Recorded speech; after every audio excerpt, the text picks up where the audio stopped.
किसी से आशीर्वाद मत मांगो।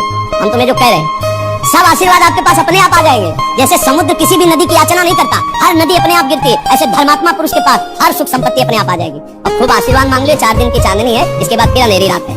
ये 4 दिन का फ्यूज होने वाले हैं। ये सब दीपक जो भगवत प्रेम से जलता है वो निरंतर जलता रहता है, सनातन चलता रहता है। ये ड्रामेबाजी में कुछ नहीं, किसी को कोई ठीक नहीं कर सकता, पक्की बात। हमें तो अभी तक ऐसा नहीं मिला। बड़े बड़े सिद्धों को कष्ट भोगते देखा है, भगवान के विधान को बड़े बड़े सिद्धों को भोगते देखा है। इसलिए मुझे विश्वास नहीं है कि कोई किसी के भी दुख को मिटा दे, ये विश्वास नहीं। और हमारा शास्त्र कहता है, भगवान के वचन झूठे नहीं हो सकते। भगवान कहते हैं अवश्यमेव भोक्तव्यम कृतम कर्म शुभाशुभम, अवश्य जीव को भोगना पड़ेगा।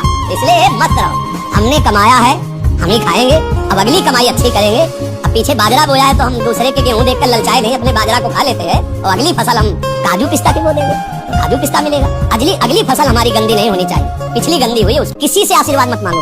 हम तुम्हें जो कह रहे हैं, सब आशीर्वाद आपके पास अपने आप आ जाएंगे। जैसे समुद्र किसी भी नदी की याचना नहीं करता, हर नदी अपने आप गिरती।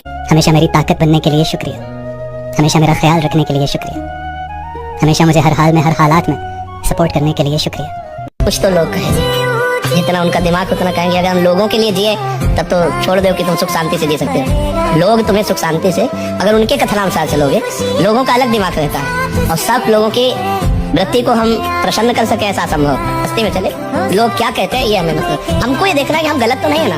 अगर हम गलत हैं, लोग हमको गलत कह रहे हैं तो हमें सुधार करना चाहिए, हमें बुरा नहीं मानना चाहिए। और अगर हम सही चल रहे हैं, तस्मात् शास्त्रम प्रमाणन्ते कार्याकार्यो व्यवस्थितो, ये लोग क्या कहते हैं।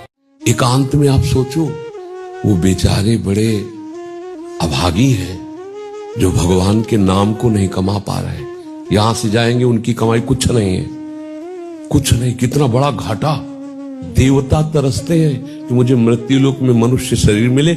जिन सुकृतों के बल से हम स्वर्ग का भोग भोग रहे, इनकी क्या बात। मैं भजन करके नारायण के धाम जाऊंगा, भगवान के धाम, पर अवसर नहीं। अपने को अवसर मिला है तो कमाई नहीं कर रहे। एकांत में सोचो, तुम कितने बड़े धनी बन सकते हो। राधा राधा राधा राधा राधा राधा, जो चाहो खरीद लो। चूको मत, कभी खाली मत रहो, नाम जप, ये जीवन सार्थक कर लो। हम कहते हैं एक भजन करता है तो सृष्टि को हिला सकता है, एक भजन करने वाला। अगर सच्चाई से, ईमानदारी से भजन करो तो झलकने लगेंगे प्रिया प्रीतम, तुम्हें कहीं दूर थोड़ी भासेंगे, हमारे नेत्रों में झलकने लगेंगे।